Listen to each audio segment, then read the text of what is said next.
எல்லாருக்கும் வணக்கம். போன வீடியோவில் வந்து நம்ம வேரியபிள்ஸ் பற்றி பார்த்தோம் இல்லையா, அதை கண்டினியூ பண்ணி இந்த வீடியோவில் வந்து நம்ம கண்டிஷனல் ஸ்டேட்மெண்ட்ஸ் அப்படின்ற கான்செப்டை பற்றி பார்க்க போகிறோம். கண்டிஷனல் ஸ்டேட்மெண்ட் அப்படின்னா பேசிக்காக எதுக்கு ப்ரோக்ராமிங் லாங்குவேஜில் இந்த கான்செப்டை கொடுத்துருக்காங்க நம்மளுக்கு அப்படின்னு பார்த்தீங்கன்னா, உங்களுக்கு ஏதாவது ஒரு கோடு இருக்குது அப்படின்னு வச்சுக்கோங்க. இது வரைக்கும் நம்ம ஏதாவது ஒரு கோடு எழுதினோன்னா அது அப்படியே லைன் பை லைனாக எக்ஸிக்யூட் ஆகும் அப்படின்றது தானே நம்ம பார்த்துருக்கோம். பட் உங்களுக்கு ஏதாவது ஒரு கண்டிஷன் இருக்குது, அந்த கண்டிஷன் ட்ரூவாக இருந்தால் மட்டும்தான் அந்த கோடு எனக்கு ரன் ஆகணும் அப்படின்னு நீங்கள் நினச்சிங்கன்னா, அதை ப்ரோக்ராமிங்கில் யூஸ் பண்ணி பண்ணுறதுக்கு நம்மளுக்கு இந்த கண்டிஷனல் ஸ்டேட்மெண்ட் அப்படின்ற கான்செப்டை கொடுத்துருக்காங்க. எப்படி வந்து இந்த கண்டிஷனல் ஸ்டேட்மெண்ட்டை நம்ம ப்ரோக்ராமிங் லாங்குவேஜில் எழுதுவோம் அப்படின்னு பார்த்தீங்கன்னா, எல்லா ப்ரோக்ராமிங் லாங்குவேஜுமே நம்மளுக்கு இஃப் ஸ்டேட்மெண்ட் அப்படின்ற இந்த கான்செப்டை கொடுத்துருக்காங்க. இதுதான் வந்து பேசிக்காக ஒரு கண்டிஷனல் ஸ்டேட்மெண்ட். இந்த இஃப் ஸ்டேட்மெண்ட்டை யூஸ் பண்ணி தான் நம்ம ஒரு கண்டிஷனை எழுதுவோம். இது இல்லாமையும் நம்ம கண்டிஷன் ஸ்டேட்மெண்ட் எழுதலாம். பட் எல்லா ப்ரோக்ராமிங் லாங்குவேஜ்லையும் நீங்கள் இஃப் ஸ்டேட்மெண்ட்டை யூஸ் பண்ணலாம். அதனால் அதை பற்றி நம்ம இந்த வீடியோவில் பார்க்க போகிறோம். இப்போ இந்த இஃப் ஸ்டேட்மெண்ட் யூஸ் பண்ணி நீங்கள் என்ன பண்ணலாம் அப்படின்னா, ஒரு இஃப் அப்படின்னு நீங்கள் கொடுத்துட்டு ஒரு கண்டிஷன் ட்ரூவாக இருக்கா இல்லையா அப்படின்னு நீங்கள் கோடில் செக் பண்ணலாம். இந்த கண்டிஷன் ட்ரூவாக இருந்துச்சுன்னா ஒரு செட் ஆஃப் கோடு உங்களுக்கு இருக்குது, அதை வந்து நீங்கள் ரன் பண்ணணும் அப்படின்னு நினைக்கிறீங்க. ஒருவேளை இந்த கண்டிஷன் ஃபால்ஸாக இருந்துச்சுன்னா வேறு செட் ஆஃப் கோட் இருக்குது, அதை வந்து நீங்கள் ரன் பண்ணணும் அப்படின்னு நீங்கள் நினைக்கிறீங்க. ஸோ இந்த கோட் 1 கோட் 2 அப்படின்னு இருக்குது இல்லையா, இது வந்து ஒரு பிளாக் ஆஃப் கோட். 4-5 லைன் இருக்கலாம், இல்லை 10 லைன் இருக்கலாம், எவ்வளோ வேணால் இருக்கலாம். பட் இது ரெண்டுமே வந்து டிஃப்ரெண்ட்டாக இருக்கும்.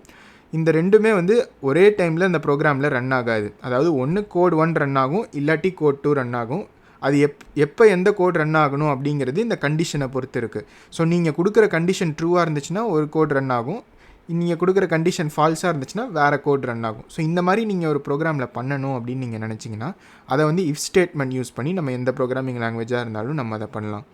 இப்போ ஒரு சின்ன எக்ஸாம்பிளாக நான் அந்த இஃப் ஸ்டேட்மெண்ட்டை ஒரு ப்ரோக்ராமிங் லாங்குவேஜில் எழுதணுன்னா எப்படி இருக்கும் அப்படிங்கிறத நான் உங்களுக்கு காமிக்கிறேன். நீங்கள் ஒரு ப்ரோக்ராமிங் லாங்குவேஜில் எழுதும்போது இஃப் ஸ்டேட்மெண்ட் எப்படி எழுதுவோம் அப்படின்னு பார்த்தீங்கன்னா, ஃபஸ்ட்டு இஃப் அப்படின்னு நீங்கள் எழுதிக்கணும். அதுக்கப்புறம் ஒரு பெராந்தசிஸ் போட்டுட்டு அந்த பெராந்தசிஸ் உள்ளார தான் நம்ம எல்லா கண்டிஷன்ஸையும் கொடுப்போம். ஸோ இந்த கண்டிஷன் ட்ரூவாக இருந்துச்சு அப்படின்னு வச்சுக்கோங்க. இப்போ கண்டிஷன் இஸ் ட்ரூ அப்படின்னு கொடுத்துருக்கேன் இல்லையா. ஸோ நீங்கள் கொடுக்குற கண்டிஷன் இப்போ உங்களுக்கு ட்ரூவாக இருக்குது அப்படின்னா, இந்த கர்லி ப்ராக்கெட்ஸ்க்குள்ளார நீங்கள் கொடுக்குற எல்லா கோடுமே உங்களுக்கு ரன் ஆகும். ஸோ இந்த கர்லி ப்ராக்கெட்ஸ்க்குள்ளார ஒரு லைன் தான் நீங்கள் கொடுக்கணும்னு அவசியம் இல்லை. பட் இதில் நீங்கள் வந்து 4-5 லைன் கொடுக்கலாம். இந்த கண்டிஷன் ட்ரூவாக இருந்துச்சுன்னா எல்லாமே வந்து 1 by 1 உங்களுக்கு ரன் ஆகும். ஒருவேளை இந்த கண்டிஷன் ஃபால்ஸாக இருந்துச்சு அப்படின்னு வச்சுக்கோங்க. ஸோ இஃப் அப்படின்னு போட்டுட்டு நீங்கள் ஒரு கண்டிஷன் கொடுக்குறீங்க, பட் அந்த கண்டிஷன் ஃபால்ஸாக இருந்துச்சு அப்படின்னா உங்களுக்கு நீங்கள் இந்த கர்லி ப்ராக்கெட்ஸ்குள்ளார என்ன போட்டிருக்கீங்களோ அது ரன் ஆகாது. அது வந்து கம்ப்ளீட்டாக உங்களுக்கு வந்து ஸ்கிப் ஆகி போயிடும். இப்படி தான் வந்து ஒரு இஃப் ஸ்டேட்மெண்ட் ஒர்க் ஆகும். நீங்கள் கொடுக்குற கண்டிஷன் ட்ரூவாக இருந்துச்சு அப்படின்னா நீங்கள் கர்லி ப்ராக்கெட்ஸ்குள்ளார கொடுக்குறது வந்து ரன் ஆகும். ஒருவேளை நீங்கள் கொடுக்குற கண்டிஷன் ஃபால்ஸாக இருந்துச்சு அப்படின்னா நீங்கள் உள்ளே கொடுக்குறத கம்ப்யூட்டர் ரன் பண்ணாமல் அதை தாண்டி போயிடும். ஒரு எக்ஸாம்பிள் காமிக்கிறதுக்காக நான் இந்த கோடை கொடுத்துருக்கேன் உங்களுக்கு. நம்ம வந்து ஒரு ஓட்டிங் மேனேஜ்மெண்ட் சிஸ்டமை ரன் பண்ணுறோம் அப்படின்னு வச்சுக்கோங்க. நம்ம வந்து எப்போ ஓட் பண்ண முடியும், நம்மளுடைய ஏஜ் வந்து 18 ஆர் கிரேட்டராக இருந்தால் தான் நம்மளால் ஓட் பண்ண முடியும் இல்லையா. அந்த மாதிரி நீங்கள் ஒரு ப்ரோக்ராம் எழுதணும் அப்படின்னு நீங்கள் நினச்சிங்கன்னா, நீங்கள் ஏஜ் அப்படின்னு ஒரு வேரியபிள் வச்சுருக்கீங்க அப்படின்னு வச்சுக்கோங்க. வேரியபிள்ஸ் பற்றி நம்ம போன வீடியோலேயே பார்த்துருக்கோம். இப்போ ஓட் பண்ண வரவங்களோட ஏஜை வந்து இந்த ஏஜ் அப்படிங்கிற வேரியபிளில் ஸ்டோர் பண்ணியிருக்கோம் அப்படின்னு நினச்சிக்கோங்க. இப்போ இந்த ஏஜ் வந்து 18 ஆர் கிரேட்டராக இருந்தால் தான் அவங்களால ஓட் பண்ண முடியும்னு நம்ம இந்த ப்ரோக்ராமில் எழுதணும். இந்த லாஜிக்கை நம்ம எழுதணும்னு நினைக்கிறோம். ஸோ அதை எப்படி எழுதியிருக்கோம் அப்படின்னா, இஃப் அப்படின்னு போட்டுட்டு இந்த பெராந்தசிஸ் போட்டிருக்கோம். அதுக்குள்ளார நம்ம கண்டிஷனை கொடுக்கணும் அப்படின்னு சொன்னோம் இல்லையா. ஸோ நம்ம கண்டிஷன் எப்படி கொடுத்துருக்கோன்னு பார்த்தீங்கன்னா, இங்கே ஏஜ் அப்படின்னு கொடுத்து கிரேட்டர் தேன் ஈக்குவல் டு அப்படின்னு இந்த சிம்பிளை கொடுத்துட்டு அதுக்கப்புறம் 18 அப்படின்னு கொடுத்துருக்கோம். ஸோ இந்த கண்டிஷனை வந்து ட்ரூவாக இல்லையா அப்படின்னு கம்ப்யூட்டர் செக் பண்ணோம். இது ட்ரூவாக இருந்துச்சு அப்படின்னா இந்த கர்லி ப்ராக்கெட்ஸ்குள்ளே இருக்கிறது நடக்கும் அப்படின்னு சொன்னோம் இல்லையா. இந்த எக்ஸாம்பிளில் நம்ம என்ன சொல்லியிருக்கோம், பிரிண்ட் யூ கேன் வோட் அப்படின்னு நம்ம பிரிண்ட் பண்ண சொல்லியிருக்கோம். ஸோ இந்த ஏஜ் அப்படிங்கிற வேரியபிளில் என்ன வேல்யூ ஸ்டோர் ஆகிருக்கோ அதை பொறுத்து இந்த கோடு நடக்கும். ஒருவேளை 18 ஆர் கிரேட்டராக இருந்துச்சுன்னா, உதாரணத்துக்கு இந்த ஏஜ் 40 அப்படின்னு இருந்துச்சுன்னு வச்சுக்கோங்க, அப்போ வந்து நம்மளுக்கு இந்த கண்டிஷன் ட்ரூவாக இருக்கும் இல்லையா. அதனால் இந்த கண்டிஷன் ட்ரூவாக இருக்கனால நம்மளுக்கு இந்த ஸ்டேட்மெண்ட் வந்து பிரிண்ட் ஆகும். ஸோ யூ கேன் வோட் அப்படின்னு நம்மளுக்கு பிரிண்ட் ஆகும். ஒருவேளை ஏஜ் வந்து 10 அப்படின்னு இருக்குன்னு வச்சுக்கோங்க, அப்போ வந்து இந்த கண்டிஷன் ஃபால்ஸ் ஆகிடும். அதனால் இந்த கர்லி ப்ராக்கெட்ஸ்குள்ளார இருக்க கோடு வந்து ஸ்கிப் ஆகி நம்மளுக்கு இது ரன் ஆகாமல் அதை தாண்டி போயிடும். ஸோ இதுதான் வந்து பேசிக்காக ஒரு இஃப் ஸ்டேட்மெண்ட். ஸோ இப்போ இந்த கண்டிஷனை பார்த்தோம் அப்படின்னா, இந்த கண்டிஷன் எய்தர் ட்ரூவாக இருக்கும் இல்லாட்டி ஃபால்ஸாக இருக்கும். நம்ம வேரியபிளில் பார்த்ததை யோசித்து பார்த்தீங்கன்னா, எந்த வேரியபிள் வந்து நம்மளுக்கு ட்ரூ ஆர் ஃபால்ஸ் வேல்யூவை மட்டும் ஸ்டோர் பண்ண முடியும் அப்படின்னு பார்த்தீங்கன்னா, பூலியன் வேரியபிள் டைப்பால் மட்டும்தான் அதை ஸ்டோர் பண்ண முடியும். ஸோ நம்ம கண்டிஷன் பார்த்திங்கன்னா அதை வந்து ஒரு பூலியன் டைப்பாக நம்ம கன்சிடர் பண்ணிக்கலாம். அடுத்து நம்ம பார்க்க வேண்டிய கான்செப்ட் என்னன்னு பார்த்தீங்கன்னா, எல்ஸ் ஸ்டேட்மெண்ட். இப்போ நம்ம போன எக்ஸாம்பிளில் பார்த்தோன்னா இஃப் கண்டிஷனை வச்சு நம்ம என்ன பண்ணோம், ஒரு கண்டிஷன் ட்ரூவாக இருந்துச்சுன்னா நம்ம ஒரு கோடை ரன் பண்ணணும் அப்படின்னு பார்த்தோம். பட் நம்மளுக்கு இன்னொரு விஷயம் இருக்குது இல்லையா, ஃபால்ஸாக இருந்துச்சுன்னா இன்னொரு கோடை ரன் பண்ணணும் அப்படின்னு நம்ம நினைக்கிறோம். அதை வந்து நம்ம போன எக்ஸாம்பிளில் பார்க்கவே இல்லை. ஸோ நம்ம போன எக்ஸாம்பிள் என்ன பண்ணோம், if age greater than or equal to 18 இருந்தால் யூ கேன் vote அப்படின்னு மட்டும் தான் பிரிண்ட் பண்ணோம்.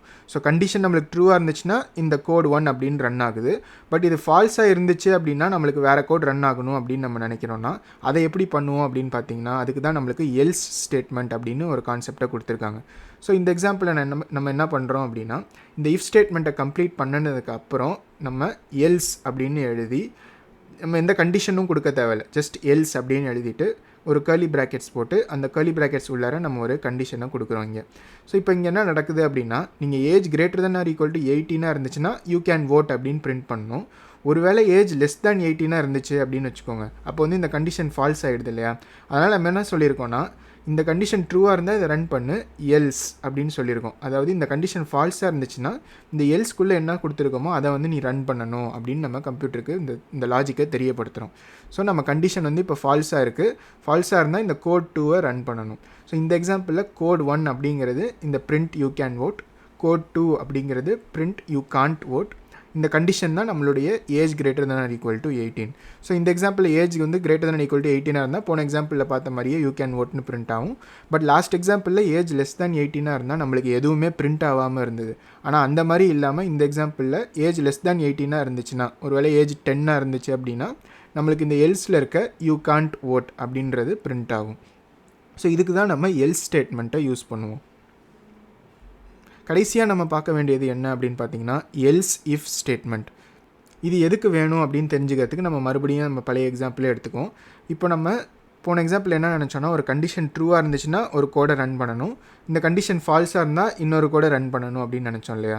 இப்போ நம்ம இன்னொரு விஷயம் பண்ணணும் அப்படின்னு நினைக்கிறோம். அதாவது என்னென்னா, இந்த கண்டிஷன் ஃபால்ஸாக இருந்துச்சுன்னா டேரெக்டாக இந்த கோடை ரன் பண்ணாமல் மறுபடியும் வேறு ஒரு கண்டிஷனை செக் பண்ணிவிட்டு அதுக்கப்புறம் தான் நம்ம இந்த கோடை ரன் பண்ணணும் அப்படின்னு நம்ம நினைக்கிறோம். அதாவது நம்ம என்ன பண்ணணும்னு நினைக்கிறோன்னா, இந்த கண்டிஷன் ஃபால்ஸ் ஆனதுக்கப்புறம் டேரெக்டாக இப்போ நம்ம கோட் 2 ரன் பண்ணல, இங்கே வந்துட்டு மறுபடியும் இந்த கண்டிஷன் 2 அப்படின்னு இருக்கிறத வேறு கண்டிஷனை வந்து நம்ம செக் பண்ணுறோம். ஸோ அந்த கண்டிஷன் ட்ரூவாக இருந்துச்சுன்னா கோட் 2 ரன் பண்ணுறோம், அது ஃபால்ஸாக இருந்தால் இந்த கோட் 3 ரன் பண்ணுறோம். ஸோ இப்போ நம்மளுக்கு 3 பிளாக் ஆஃப் கோடு இருக்குது. அது வந்து நம்ம ஃபஸ்ட்டு கண்டிஷன் ட்ரூவாக இருந்ததுன்னா ஃபஸ்ட்டு கோடை அப்படியே டேரெக்டாக ரன் பண்ணிடுறோம். அந்த ஃபஸ்ட்டு கண்டிஷன் வந்து ஃபால்ஸாக இருந்துச்சு அப்படின்னா நம்ம மறுபடியும் இன்னொரு கண்டிஷனை செக் பண்ணி அதை பேஸ் பண்ணி 2 கோடை ரன் பண்ணணும் அப்படின்னு நம்ம நினைக்கிறோம். இதை பண்ணுறதுக்கு நம்மளுக்கு எல்ஸ் இஃப் ஸ்டேட்மெண்ட்டை கொடுத்துருக்காங்க. இதை ஒரு எக்ஸாம்பிள் மூலியமாக நம்ம இப்போ பார்க்கலாம். நம்ம போன எக்ஸாம்பிளே நம்ம மறுபடியும் எடுத்துக்கலாம். ஃபஸ்ட்டு என்ன பண்ணோம், age greater than or equal to 18 இருந்துச்சுன்னா யூ கேன் vote அப்படின்னு பிரிண்ட் பண்ணணும் அப்படின்னு நம்ம நினச்சோம். அதுக்கப்புறம் என்ன பண்ணோன்னா, ஏஜ் லெஸ் தேன் 18 இருந்ததுன்னா நம்ம பிரிண்ட் பண்ணணும் அப்படின்னு நினச்சி எல்ஸ் அப்படின்னு போட்டு நம்ம யூ கான்ட் vote அப்படின்னு பிரிண்ட் பண்ணோம். ஸோ இப்போ உங்கள் ஏஜ் என்னவாக இருந்தாலும் நம்மளுக்கு ஏதாவது ஒன்று பிரிண்ட் ஆகும். கிரேட்டர் தேன் ஈக்குவல் டு 18 இருந்தால் இந்த மொதல் இது பிரிண்ட் ஆகும், லெஸ் தேன் 18 இருந்தால் இது ரெண்டாவது இது பிரிண்ட் ஆகும். இப்போ நம்ம என்ன நினைக்கிறோம் அப்படின்னா, ஒருவேளை நம்ம ஓட்டிங் சிஸ்டம் எழுதும்போது இன்னும் எலெக்ஷனுக்கு வந்து 6 மாதம் இருக்குது அப்படின்னு நினச்சிக்கோங்க. அப்போ ஒருத்தவங்களுக்கு 17 வயசாக இருக்குது அப்படின்னா அந்த எலெக்ஷன் வரத்துக்குள்ளே அவங்களுக்கு 18 வயசு ஆகிறதுக்கு வாய்ப்பு இருக்குது இல்லையா. ஸோ ஒருத்தவங்க 17 வயசாக இருந்துச்சுன்னா டேரெக்டாக வந்து அவங்க ஓட் பண்ண முடியாதுன்னு நம்மளால் சொல்ல முடியாது. அவங்களோட டேட் ஆஃப் பர்த்லாம் செக் பண்ணி அதை பேஸ் பண்ணி தான் நம்ம வந்து அவங்க ஓட் பண்ண முடியுமா இல்லையான்னு சொல்லலாம் இல்லையா. நம்ம என்ன பண்ணணும் அப்படின்னு நினைக்கிறோன்னா, ஏஜ் லெஸ் தேன் ஆர் 18 இருந்துச்சுன்னா டேரெக்டாக யூ கான்ட் voteன்னு பிரிண்ட் பண்ணாமல், ஒருவேளை அவங்களுக்கு 17 வயசாக இருந்தது அப்படின்னா அவங்க மேபி ஓட் பண்ணுறதுக்கு வாய்ப்பு இருக்குது அப்படின்னு பிரிண்ட் பண்ணணும் அப்படின்னு நினைக்கிறோம். ஸோ அதை பண்ணுறதுக்கு தான் நம்ம எல்ஸ் இஃப் ஸ்டேட்மெண்ட்டை யூஸ் பண்ண போகிறோம். ஸோ நம்ம ஃபஸ்ட்டு கண்டிஷன் ஃபால்ஸாக இருந்துச்சுன்னா இன்னொரு கண்டிஷனை செக் பண்ணணும் அப்படின்னு நம்ம நினைக்கிறோம். ஏஜ் வந்து 18க்கு கீழே இருந்துச்சுன்னா 17 ஏஜ் அவங்களுக்கு அப்படின்னு நம்ம செக் பண்ணணும்னு நினைக்கிறோம். ஸோ அதுக்கு நம்ம எல்ஸ் இஃப் ஸ்டேட்மெண்ட்டை யூஸ் பண்ணலாம். அது எப்படி பண்ணுவோம் அப்படின்னு பார்த்தீங்கன்னா, இந்த இஃப் ஸ்டேட்மெண்ட்டை முடிஞ்சதுக்கப்புறம், அதாவது இந்த கர்லி ப்ராக்கெட்ஸ் போட்டிருக்கீங்க இல்லையா, அந்த கர்லி ப்ராக்கெட்ஸ் முடிஞ்சதுக்கப்புறம் இந்த எல்ஸ்ன்னு எழுதியிருக்கோம். பட் இப்போ எல்ஸுக்கு மேலே நீங்கள் என்ன எழுதுறீங்கன்னா எல்ஸ் இஃப் அப்படின்னு எழுதி நீங்கள் இன்னொரு கண்டிஷனை இங்கே கொடுக்குறீங்க. ஸோ எல்ஸ் அப்படின்னு போட்டு மறுபடியும் இஃப்னு எழுதி நீங்கள் முன்னாடி எப்படி இஃப் ஸ்டேட்மெண்ட் எழுதுனீங்களோ அதே மாதிரியே நீங்கள் மறுபடியும் ஒரு இஃப் ஸ்டேட்மெண்ட்டை இங்கே எழுதணும். ஸோ நம்ம என்ன சொல்கிறோன்னா, எல்ஸ் இஃப் அப்படின்னு போட்டு ஏஜ் ஈக்குவல் டு 17 இருந்துச்சு அப்படின்னா you may be able to vote அப்படின்னு சொல்கிறோம் நம்ம. ஸோ நம்மளுக்கு 2 பிரிண்ட் ஸ்டேட்மெண்ட்டாக இருந்தது, இப்போ 3 பிரிண்ட் ஸ்டேட்மெண்ட்டாக மாறிடுச்சு. பட் இந்த 3ல் ஏதாவது ஒன்று தான் நம்மளுக்கு எப்பொழுதுமே பிரிண்ட் ஆகும். இந்த 3ல் ஏதாவது 2 இல்லை 3மே பிரிண்ட் ஆகிறதுக்குலாம் வாய்ப்பே இல்லை. அதுதான் வந்து if statement, else if statement, else ஸ்டேட்மெண்ட்டை யூஸ் பண்ணி நம்மளால் பண்ண முடியும் ஒரு ப்ரோக்ராமிங் லாங்குவேஜில். இன்னொரு விஷயம் நம்ம என்ன தெரிஞ்சுக்கணும் அப்படின்னா, நம்ம இந்த எல்சிஃபையும் எல்ஸையும் வந்து மாற்றி எழுதினோன்னா நம்மளுக்கு எரர் வரும். எப்பொழுதுமே பார்த்தீங்கன்னா, உங்களுக்கு ஒரு கண்டிஷன் கொடுக்கணும்னு நினச்சிங்கன்னா, ஃபஸ்ட்டு இஃப் ஸ்டேட்மெண்ட்டில் தான் ஆரம்பிக்கணும். முடிக்கும்போது எல் ஸ்டேட்மெண்ட்டில் தான் நீங்கள் முடிக்கணும். நீங்கள் எல்ஸையும் எல்சிஃபையும் வந்து நீங்கள் எழுதாமல் கூட விட்டுடலாம். ஸோ நம்ம ஜஸ்ட்டு இஃப் ஸ்டேட்மெண்ட்டை மட்டும் எழுதுறதுக்கு வாய்ப்பு இருக்குது. பட் நீங்கள் இஃபே எழுதாமல் எல்சிஃபெல்லாம் யூஸ் பண்ண முடியாது. கடைசியாக இன்னொன்று விஷயம் என்னென்னா, இந்த எல்சிஃப் வந்து எப்பொழுதுமே வந்து எல்ஸுக்கு மேலே தான் வரணும். கடைசியாக தான் நீங்கள் எல்ஸ் கொடுக்கணும். இந்த எல்ஸுக்கு அப்புறம் உங்களால் எல்சிஃப்லாம் கொடுக்க முடியாது. ஸோ இந்த எக்ஸாம்பிளில் வந்து நம்ம எல்ஸை நடுவில் எழுதிட்டு கீழே வந்து எல்சிஃப் எழுதினோன்னா நம்மளுக்கு வந்து இது ஒர்க் ஆகாது, நம்மளுக்கு எரர் வரும். ஸோ அதையும் வந்து நம்ம ஞாபகம் வச்சுக்கணும். ஸோ இந்த கண்டிஷன் ஸ்டேட்மெண்ட்ஸ்லாம் எங்கே வந்து ஆக்சுவலாக ஒரு ப்ரோக்ராமிங் லாங்குவேஜில் யூஸ் பண்ணுவோம் அப்படின்னு பார்த்தீங்கன்னா, இப்போ யூசர் இன்புட் பேஸ் பண்ணி நீங்கள் ஏதாவது ஒரு ஆக்ஷன் எடுக்கணும் உங்கள் ப்ரோக்ராமில் அப்படின்னு நீங்கள் நினச்சிங்கன்னு வச்சுக்கோங்க. அங்கெல்லாம் வந்து இஃப் கண்டிஷனை யூஸ் பண்ணுவீங்க. இப்போ உதாரணத்துக்கு நீங்கள் ஒரு கேம் செய்கிறீங்க அப்படின்னா, அந்த கேமில் ஆரோ கீஸ் அழுத்தும் போது நம்மளுக்கு வந்து கேரக்டர்லாம் மூவ் ஆகும் இல்லையா மோஸ்ட் கேம்ஸில். அதெல்லாம் எப்படி பண்ணுவாங்கன்னு பார்த்தீங்கன்னா, கண்டிஷனல் ஸ்டேட்மெண்ட்ஸ் யூஸ் பண்ணி தான் பண்ணுவாங்க. கண்டிஷனல் ஸ்டேட்மெண்ட் யூஸ் பண்ணி என்ன சொல்லலாம் அப்படின்னா, யூசர் வந்து ரைட் ஆரோ கீ அழுத்திருக்காங்களா அப்படின்னு செக் பண்ணி, ரைட் ஆரோ கீ அழுத்திருந்தாங்கன்னா கேரக்டரை வந்து ரைட் சைடு மூவ் பண்ண வைக்கலாம்.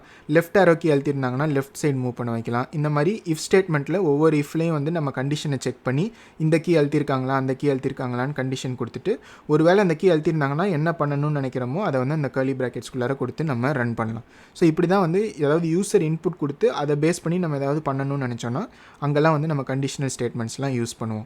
அதுக்கப்புறம் பார்த்தீங்கன்னா, உங்களுக்கு ஏதாவது ஒரு லாஜிக் இருக்குது, அதை பேஸ் பண்ணி நீங்கள் ஆக்ஷன் எடுக்கணும்னு நினைக்கிறீங்கன்னா அங்கேயும் வந்து நம்ம கண்டிஷனல் ஸ்டேட்மெண்ட் தான் யூஸ் பண்ணுவோம். நம்ம இந்த வீடியோவில் பார்த்த எக்ஸாம்பிளே பார்த்தீங்கன்னா, நம்ம ஒரு லாஜிக் இருந்தது இல்லையா, அதாவது age greater than or equal to 18 இருந்தால் தான் உங்களால் ஓட் பண்ண முடியுன்ற அந்த லாஜிக் பேஸ் பண்ணி நம்ம ஒரு ஆக்ஷன் எடுக்கணும், அது பேஸ் பண்ணி நம்ம பிரிண்ட் பண்ணணும் அப்படின்னு நம்ம நினச்சதுனால நம்ம கண்டிஷனல் ஸ்டேட்மெண்ட் யூஸ் பண்ணி தான் அதை வந்து பண்ண முடிஞ்சுச்சு. அவ்வளோதான் இந்த வீடியோவில் நான் சொல்ல வந்தது. எப்படி வந்து நம்ம கம்ப்யூட்டரை டெசிஷன் எடுக்க வைக்கிறது அப்படின்றத இந்த வீடியோவில் நம்ம பார்த்தோம். அதுக்கு நம்ம கண்டிஷனல் ஸ்டேட்மெண்ட்டுன்ற கான்செப்டை நம்ம யூஸ் பண்ணியிருக்கோம். எல்லா ப்ரோக்ராமிங் லாங்குவேஜ்லையும் பார்த்தீங்கன்னா கண்டிஷனல் ஸ்டேட்மெண்ட் கண்டிப்பாக சப்போர்ட் பண்ணுவாங்க. எல்லாத்துலேயுமே வந்து இந்த இஃப் ஸ்டேட்மெண்ட் அப்படின்ற கான்செப்ட்டும் நம்மளுக்கு ப்ரொவைட் பண்ணியிருக்காங்க. இஃப் ஸ்டேட்மெண்ட் யூஸ் பண்ணி தான் நம்ம வந்து கண்டிஷன் யூஸ் பண்ண முடியும் ப்ரோக்ராமிங் லாங்குவேஜில் அப்படின்னு கிடையாது. நம்மளுக்கு ஸ்விட்ச் ஸ்டேட்மெண்ட், டர்னரி ஆப்ரேட்டர், இந்த மாதிரி நிறைய வேறு கான்செப்ட்ஸ்லாம் இருக்குது.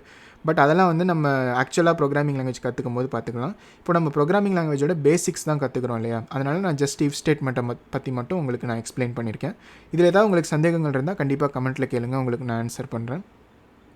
இந்த வீடியோ உங்களுக்கு பயனுள்ளதாக இருந்துச்சுன்னா மறக்காமல் லைக் பண்ணுங்கள், சேனலுக்கும் சப்ஸ்கிரைப் பண்ணிக்கோங்க, உங்களுடைய ஃப்ரெண்ட்ஸ் அண்ட் ஃபேமிலிக்கும் இந்த வீடியோவை ஷேர் பண்ணுங்கள். இதே மாதிரியே ஒரு புது கான்செப்டோட நெக்ஸ்ட் வீடியோவில் உங்களை பார்க்குறேன். பை.